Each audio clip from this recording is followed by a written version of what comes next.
Bihar news में स्वागत है आपका दोस्तों। मैं हूं फिर दोस्त गनी और आप देख रहे हैं केडीबी लाइव। दोस्तों आज हो चुका है 11 नवंबर 2023। तो आज की पूरे बिहार की टॉप न्यूज लेकर आए हैं आपके लिए।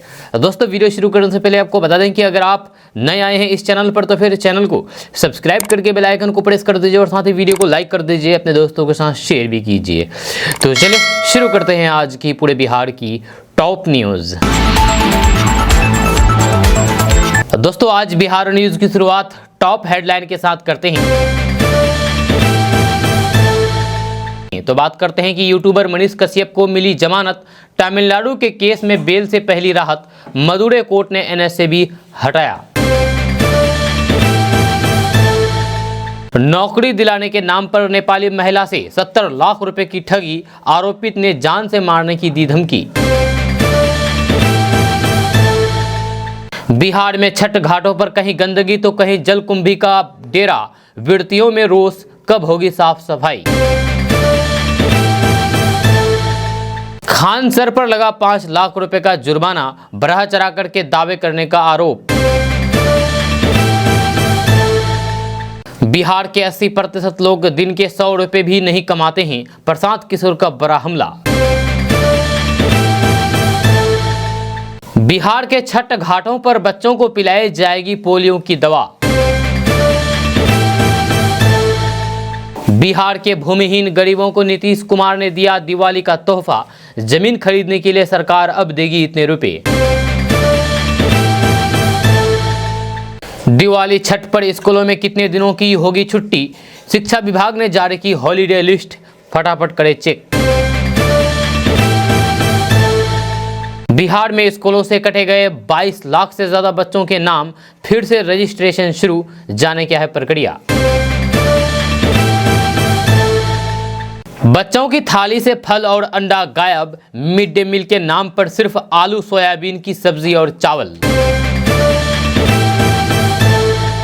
बिहार के इन 13 जिलों में लगाए जाएंगे स्मार्ट प्रीपेड मीटर।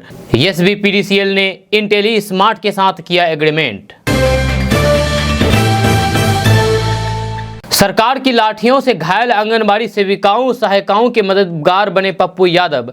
4 दिन से सभी के खाने पीने और रहने का किया इंतजाम।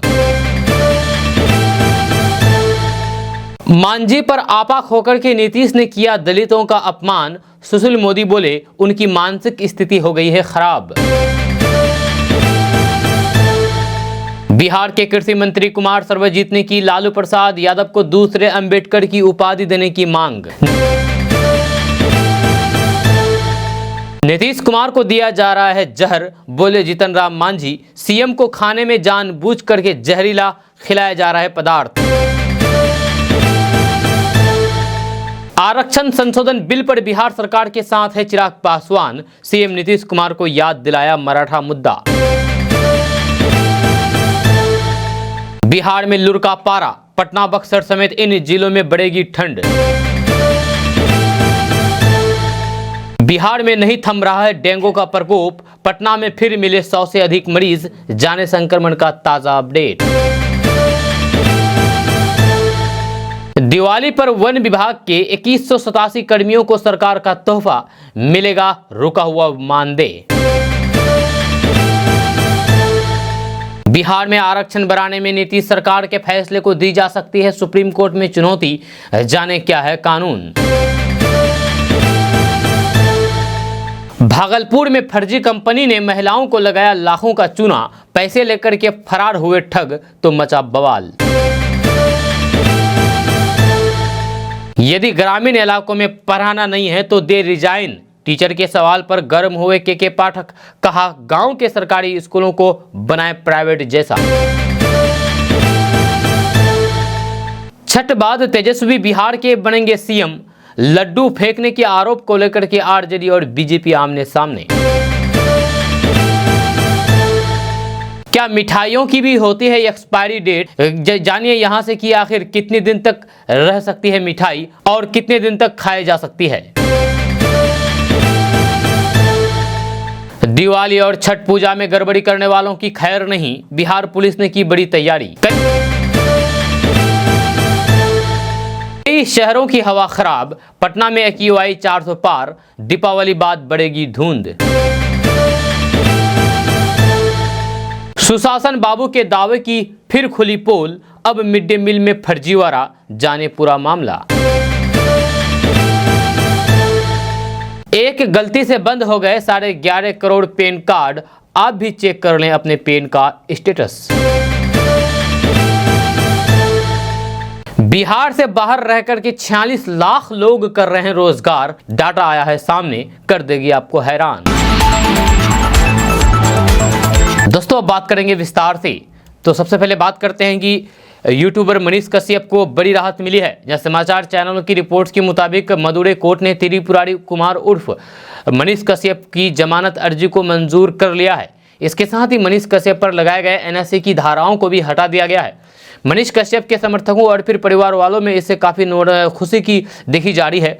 मनीष कश्यप की तुरंत रिहाई पर संशय है, क्योंकि उन पर बिहार में भी मामले दर्ज हैं, जहां केस अभी चलता रहेगा। देखना होगा कि उन्हें बाकी मामलों में जमानत कब मिलती है, उसके बाद अब वो बाहर आ पाएंगे, लेकिन अभी वे जेल में ही रहेंगे। जहां तमिलनाडु के विभिन्न जिलों में रहकर के काम करने वाले प्रवासी बिहारी के साथ मारपीट और फिर हिंसा की खबरें आई थी। मामला गर्म होने के बाद बिहार के अधिकारियों की टीम तमिलनाडु गई और फिर पूरी जांच की गई। जांच के दौरान पता चला है कि कुछ लोगों के द्वारा नफरत फैलाने का उद्देश्य से फर्जी वीडियो बना करके वायरल किया गया। जांच के दौरान मनीष कश्यप की संलिप्तता की बात भी सामने आई है। यूट्यूबर पर यानी कि मनीष कश्यप पर आरोप है कि फर्जी वीडियो बना करके नफरत फैलाने के मकसद से प्रसारित किया गया है। इस मामले में तमिलनाडु के अलावा बिहार में भी उन पर केस दर्ज किए गए हैं।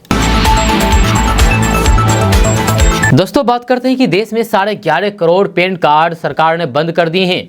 जी हां, पैन कार्ड यूजर्स द्वारा अपने पैन कार्ड को आधार से लिंक न करने की वजह से सरकार ने यह कदम उठाया है। जहां आधार कार्ड से पैन कार्ड को लिंक करने की समय सीमा 30 जून को खत्म हो गई है।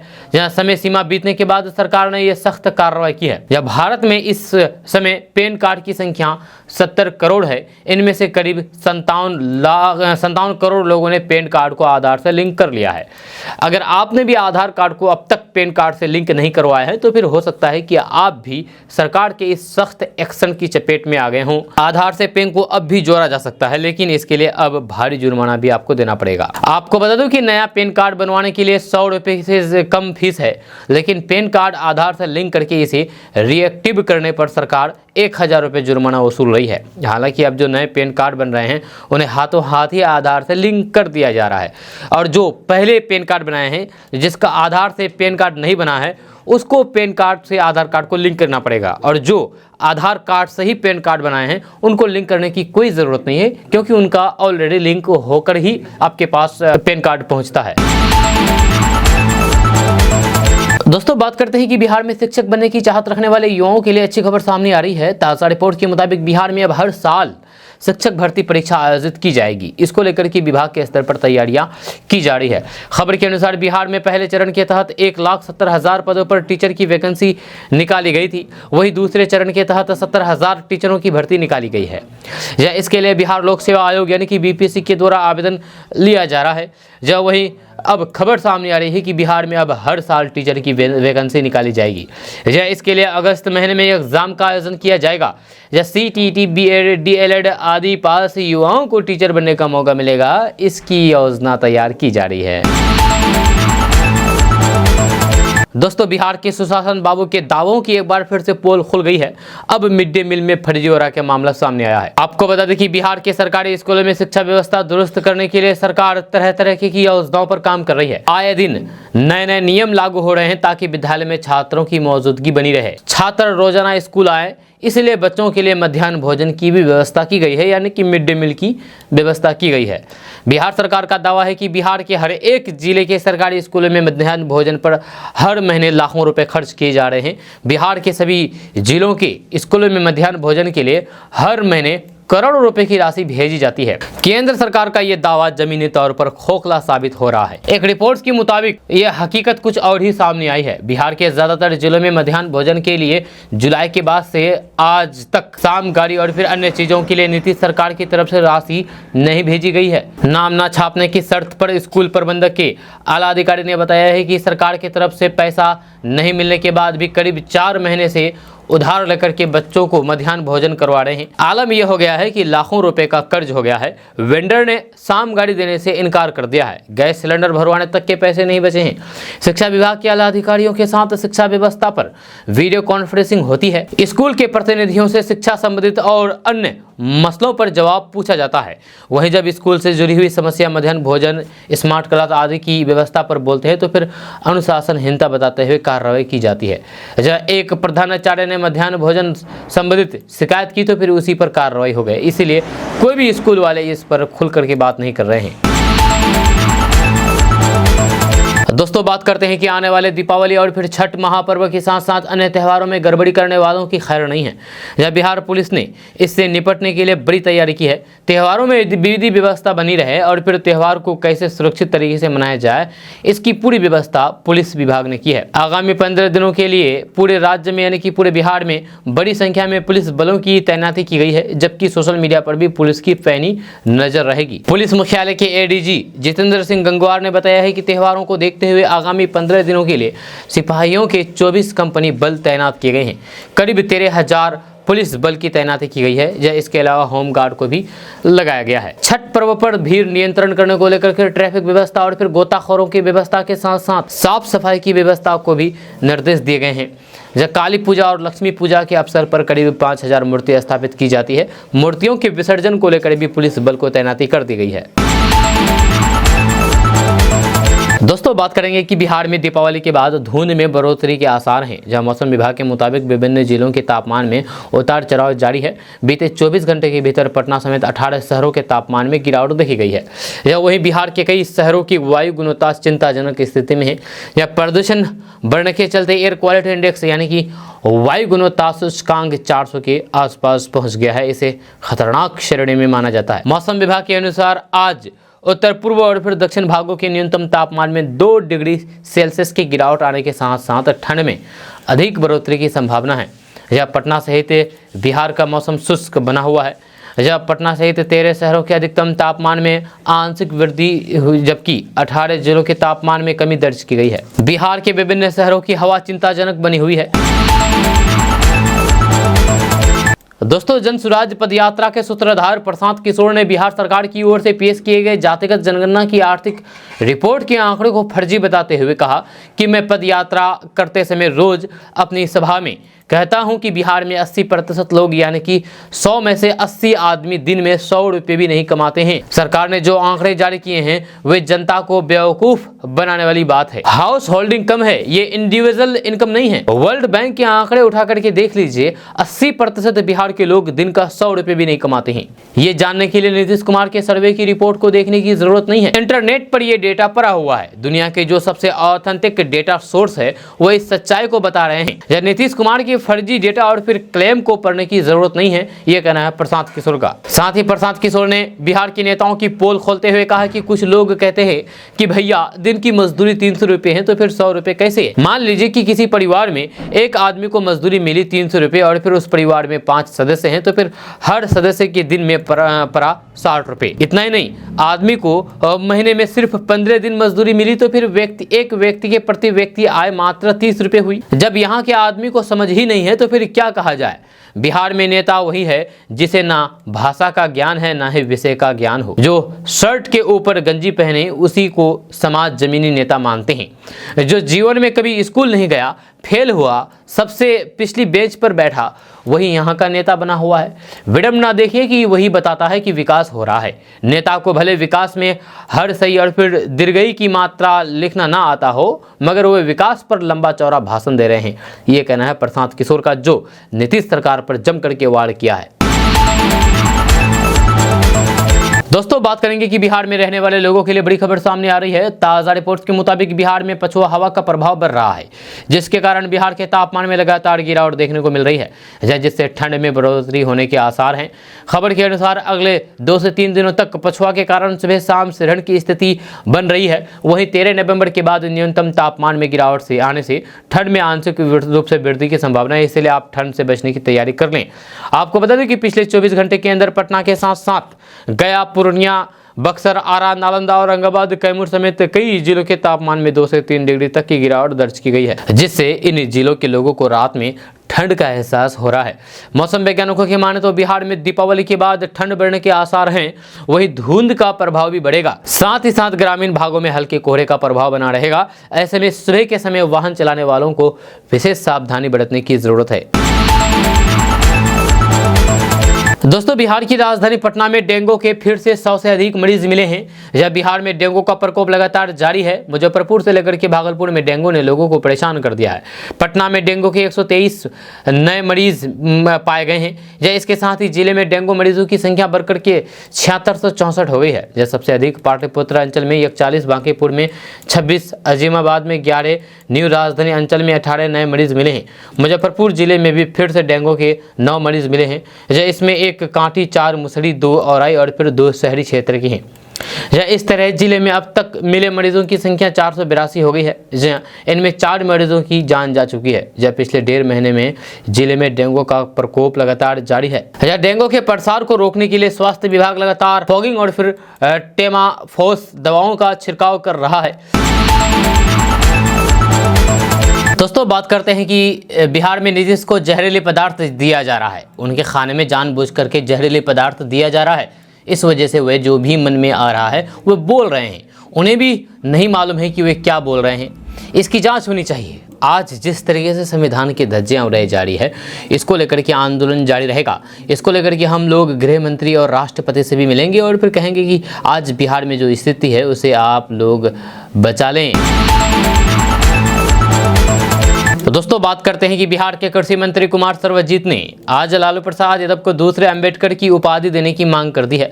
दरअसल विधानसभा में आरक्षण विधेयक सर्वसम्मति से पास होने के बाद विधानसभा अध्यक्ष अवध बिहारी चौधरी ने बारी बारी से सभी को बोलने का समय दिया है। जहां उसी दौरान कुमार सर्वजीत ने अपनी बात रखते हुए कहा कि आज मुझे इतनी खुशी हो रही है कि मेरे पास नीतीश तेजस्वी के लिए तारीफ के शब्द नहीं है। उन्होंने कहा कि जब मैं स्कूल में पढ़ा करता था तो फिर उस समय लालू जी का अखबार में एक बयान पढ़ा था, जहाँ उस अखबार में मैं लिखा था कि इस दुनिया में कोई ऐसा माई का लाल पैदा नहीं लिया है जो दलित समाज के आरक्षण से छेड़छाड़ कर सके। आज एक भी इंसान ऐसा नहीं है जो इसको लेकर के कुछ बोले। ये इतनी बड़ी शक्ति किसने दिया? हम इस सदन से निवेदन करते हैं कि लालू जी को दूसरा अंबेडकर की उपाधि दी जाए। आपको बता दें कि विधानसभा में गुरुवार को सर्वसम्मति से आरक्षण बढ़ाने का विधेयक पास हो गया। जब विधानसभा में आरक्षण विधेयक को संसदीय कार्य मंत्री विजय चौधरी ने पेश किया था, जिसके तहत आरक्षण के मौजूदा 50% को बढ़ा करके अब 65% कर दिया गया है। विधेयक को सत्ताधारी गठबंधन जदयू, राजद, कांग्रेस और वाम दलों के साथ ही विपक्षी दलों ने भी समर्थन दिया है। दोस्तों, बात करते हैं कि बिहार में खेती करने वाले किसानों के लिए अच्छी खबर सामने आ रही है। ताज़ा रिपोर्ट्स के मुताबिक हर खेत तक पानी पहुंचाने के लिए बिहार सरकार के द्वारा सूक्ष्म सिंचाई योजना चलाई जा रही है। इसके लिए आवेदन की प्रक्रिया शुरू हो गई है। खबर के अनुसार सूक्ष्म सिंचाई योजना के तहत सरकार बिहार के ड्रिप पर लघु एवं सीमांत कृषक को 80 तक अनुदान का लाभ देगी, जबकि अन्य कृषक को 70% तक अनुदान का लाभ देगी। इसको लेकर के दिशा निर्देश जारी कर दिया गया है। आपको बता दें कि सूक्ष्म सिंचाई योजना से सरकार हर खेत तक सिंचाई का पानी पहुंचाएगी। इससे खेती करने वाले किसानों को भी बहुत ज़्यादा फायदा होगा। साथ ही साथ फसलों की सिंचाई के लिए ज़्यादा परेशानी उठानी नहीं पड़ेगी, इसलिए किसान आवेदन कर सकते हैं। अब आप सोच रहे हैं कि इसके लिए कैसे आवेदन करें, तो आपको बता दें कि सूक्ष्म सिंचाई योजना का लाभ लेने के लिए बिहार के किसान उद्यान निदेशालय कृषि विभाग के आधिकारिक वेबसाइट पर जाकर के इस योजना के बारे में पूरी जानकारी प्राप्त करें और दिए गए दिशा निर्देशों के अनुसार आवेदन को पूरा करें। आवेदन करने के लिए आपको horticulture.bihar.gov.in वेबसाइट पर जाना होगा। यहाँ से जाकर के आप आवेदन कर सकते हैं। दोस्तों, बात करते हैं कि दीपोत्सव का पर्व यानी कि दीपावली और लोक आस्था के महापर्व छठ में बड़ी संख्या में बिहार के अन्य राज्यों में नौकरी पेशा या फिर अन्य रोजगार करने वाले लोगों का प्रदेश आगमन होता है।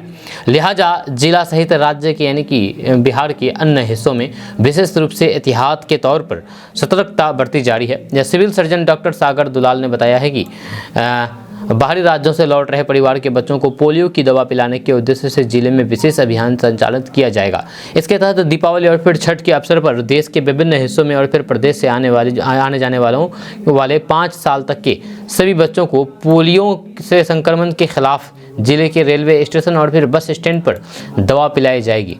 जहां पल्स पोलियो अभियान की 100% सफलता को लेकर के 5 साल तक के बच्चों को अनिवार्य रूप से पोलियो का सेवन सुनिश्चित करना होगा, ताकि पोलियो संक्रमण के खतरे से बच्चों का भविष्य सुरक्षित कराया जा सके, जिससे परिवार के सभी सदस्य पूरी तरीके से सुरक्षित माहौल में दीपावली और छठ पूजा मना सके।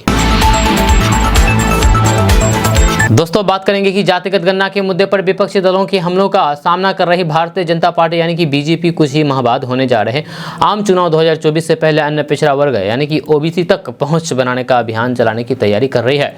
ये जानकारी सूत्रों ने गुरुवार को दी है, जब पार्टी के राष्ट्रीय अध्यक्ष जेपी नड्डा तथा राष्ट्रीय महासचिव बीएल संतोष और केंद्रीय मंत्री अमित शाह तथा नितिन गडकरी सहित शीर्ष नेताओं ने अभियान की विस्तृत रूपरेखा तैयार करने के लिए पिछले हफ्ते दिल्ली में बैठक की थी, जिसमें उत्तर प्रदेश के मुख्यमंत्री योगी आदित्यनाथ सहित कुल 10 राज्यों से आए 40 नेता भी मौजूद थे। विपक्ष की तरफ से जातिगत गणना करवाने के लिए किया जा रहा आह्वान पर इस बार चुनाव के सबसे अहम मुद्दों में से एक है और अतीत में किसी भी पक्ष के लिए प्रतिबद्धता दर्शाने से कतराती रही बीजेपी पर अब जवाब देने के लिए दबाव पड़ रहा है। ये दबाव इस बात से ज़्यादा बढ़ गया है कि एनडीए में बीजेपी के सहयोगी अपना दल सहलदेव, भारतीय जनता पार्टी, निषाद पार्टी और फिर हिंदुस्तानी अवाम मोर्चा, सेक्युलर आदि दलों ने इस मुद्दे का समर्थन किया है। दोस्तों, बात करते हैं कि बिहार में भूमिहीन गरीबों को अब सरकार घर बनाने के लिए 60,000 रुपये की जगह 1 लाख रुपये देगी। यह ग्रामीण विकास विभाग ने दीपावली से पहले गरीबों को ये उपहार देने से संबंधित अधिसूचना जारी कर दी है। मुख्यमंत्री नीतीश कुमार ने 7 नवंबर को विधानमंडल में ये घोषणा की थी। इसके बाद मंत्रिमंडल की बैठक में नीतीश कुमार के इस पहल पर मोहर लगी थी।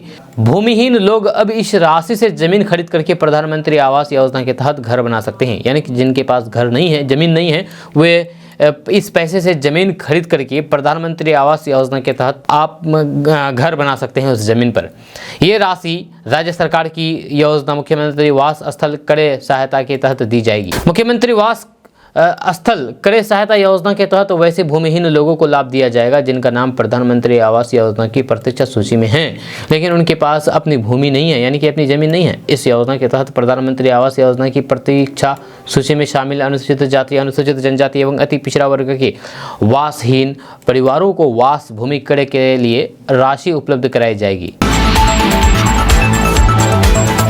दोस्तों, बात करते हैं कि बिहार के सरकारी स्कूलों में दीपावली और छठ पूजा की छुट्टी 13 से 21 नवंबर तक रहेगी।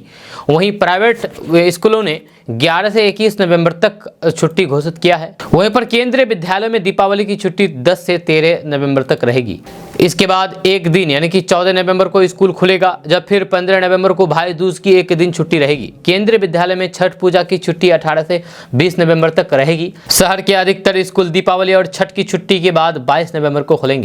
वहीं पर नवनियुक्त अध्यापकों को विद्यालय में योगदान करने के लिए ये आवश्यक है कि विद्यालय के प्रधान अध्यापक के उक्त अवधि में उपस्थित रहें, क्योंकि योगदान नहीं के समक्ष होना है और फिर योगदान करने के बाद प्रधान अध्यापक ही योगदान प्रपत्र जिला शिक्षा पदाधिकारी के कार्यालय में समर्पित करके योगदान को स्वीकृत कराएंगे।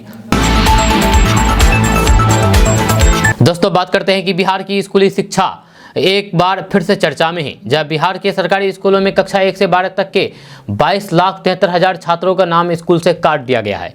जब बिहार सरकार के मेधा सॉफ्ट पोर्टल medhasoft.bis.nic.in पर 12वीं तक के छात्रों की रजिस्ट्रेशन प्रक्रिया शुरू हुई है। जब बिहार के माध्यमिक शिक्षा निदेशक और फिर डीबीटी कोषांग के नोडल पदाधिकारी कन्हैया प्रसाद श्रीवास्तव के निर्देश पर यह काम किया जा रहा है।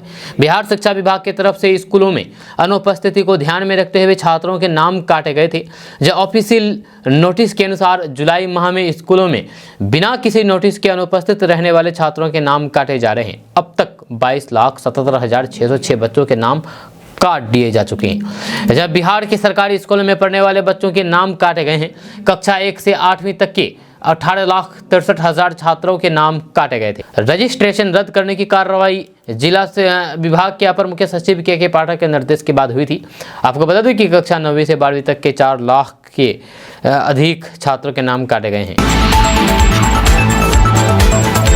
दोस्तों, बात करते हैं कि बिहार के सहरसा में मिड डे मील के नाम पर अनियमितता सामने आई है, जहां स्कूल के बच्चों और फिर परिवार वालों ने प्रबंधक पर मेनू के खिलाफ खाना नहीं देने का आरोप लगाया है। आपको बता दें कि सरकारी स्कूलों में दोपहर का भोजन देने का प्रावधान है, जहां इसके लिए मिड डे मील के लिए मेनू तय किया गया है, जिसमें अंडा, फल सहित अन्य आहार को शामिल किया गया है। लेकिन सहरसा के एक सरकारी स्कूल में ठीक उल्टा हो रहा है, जब बच्चों और फिर उनके परिवार वालों ने आरोप लगाया है कि स्कूल में मेनू के हिसाब से खाना नहीं दिया जाता है। मामला सहरसा जिले के सलखुआ प्रखंड की कन्या प्राथमिक मकतब हरेबा का है। यहाँ पढ़ने वाले बच्चों ने भी स्कूल में अच्छा खाना नहीं मिलने का आरोप लगाया है। बच्चों का कहना है कि आज तक उसने फल नहीं खाया है और फिर पिछले 2 सप्ताह से अंडा भी नहीं मिला है। खाना के नाम पर सिर्फ आलू सोयाबीन की सब्जी और फिर चावल दिया जाता है। मेनू के मुताबिक हम लोगों को खाना नहीं मिलता है और फिर खाने में आलू सोयाबीन चना खिचड़ी ही मिलता है, जहाँ फल नहीं मिलता है। 2 दिनों से अंडा भी नहीं मिल रहा है, ये कहना है छात्रों का। दोस्तों बात करते हैं कि Bihar power distribution company limited के प्रबंधक निदेशक महेंद्र कुमार एवं इंटेली स्मार्ट के बीच विद्युत भवन में कुल 35,10,000 स्मार्ट मीटर लगाने के लिए एग्रीमेंट किया गया है। इसके तहत पटना, भोजपुर, बक्सर, लखीसराय, कैमूर, गया, नालंदा, मुंगेर, नवादा, औरंगाबाद, अरवल, जहानाबाद, रोहतास में मीटर लगाए जाएंगे। आपको बता दूं कि बिहार लगभग 20 लाख से अधिक स्मार्ट मीटर के साथ पूरे देश में अव्वल है। इस एग्रीमेंट के तहत उन सभी जिलों के ग्रामीण क्षेत्रों और गया के शहरी क्षेत्र में स्मार्ट मीटर लगाया जाएगा, जहां कंपनी के द्वारा मीटर लगाए जाने की शुरुआत जनवरी 2024 से होगी एवं अगले 27 महीनों में मीटर इंस्टॉलेशन का कार्य पूरा कर लिया जाएगा। सीएमडी संजीव हंस ने कहा है कि दोनों डिस्कॉम कंपनियां ग्रामीण क्षेत्रों में भी स्मार्ट मीटर लगाने की शुरुआत कर चुकी है। मुख्यमंत्री नीतीश कुमार के निर्देश अनुसार डिस्कॉम कंपनियां 2025 मार्च तक बिहार में स्मार्ट मीटर इंस्टॉलेशन पूरा करने के लिए युद्ध स्तर पर कार्य कर रही है। ऊर्जा मंत्री के दिशा निर्देश में प्लान बना करके उस पर अमल कर रहे हैं और फिर तय समय सीमा में इंस्टॉलेशन का कार्य पूरा कर लिया जाएगा।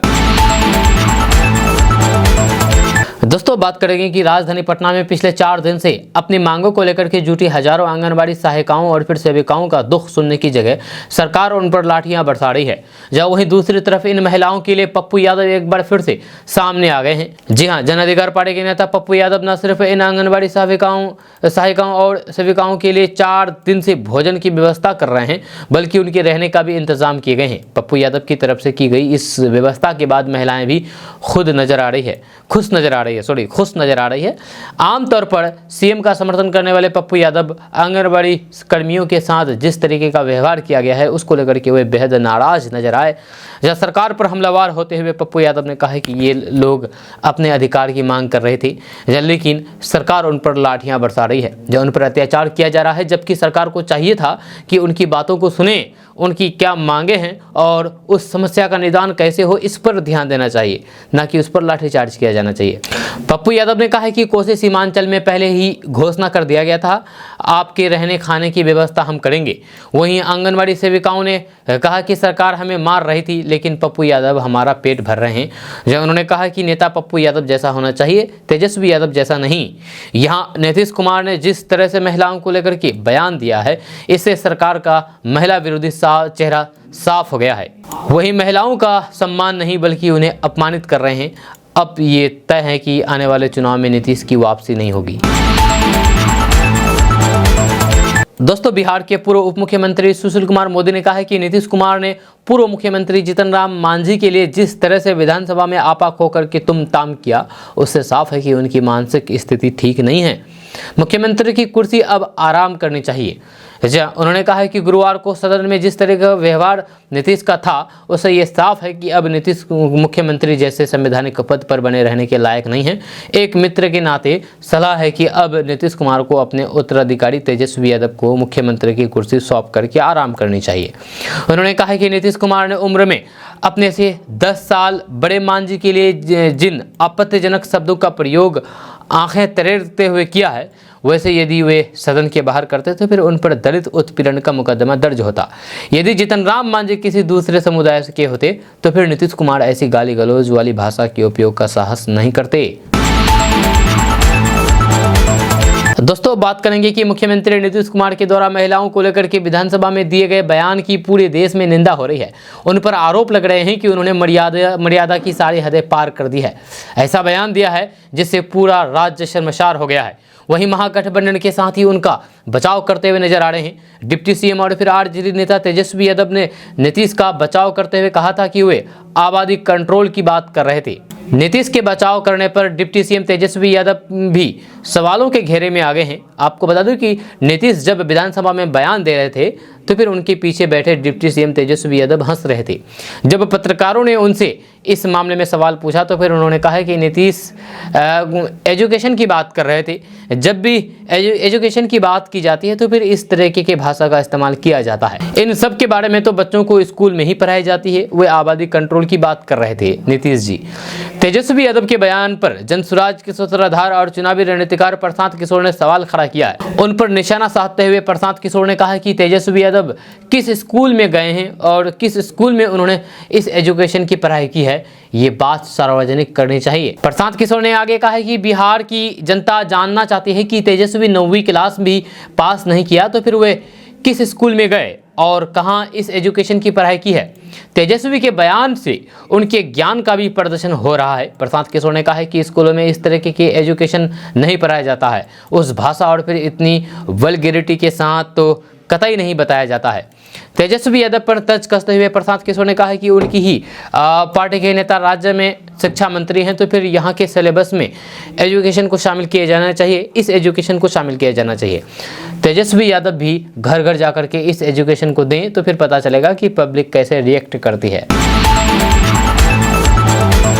दोस्तों बात करेंगे कि आरक्षण बिल के समर्थन में गुरुवार को चिराग पासवान ने हाजीपुर में बयान दिया है। उन्होंने कहा है कि अगर ये मामला सुप्रीम कोर्ट तक जाता है तो फिर सरकार और फिर उनकी कैबिनेट मजबूती से अपना पक्ष रखेगी, हम सब भी उनके साथ हैं। तो फिर वहीं दूसरी तरफ उन्होंने कहा है कि ये बिल सिर्फ राजनीतिक जुमला और फिर राजनीतिक फायदे और चुनावी लाभ के लिए नहीं होनी चाहिए।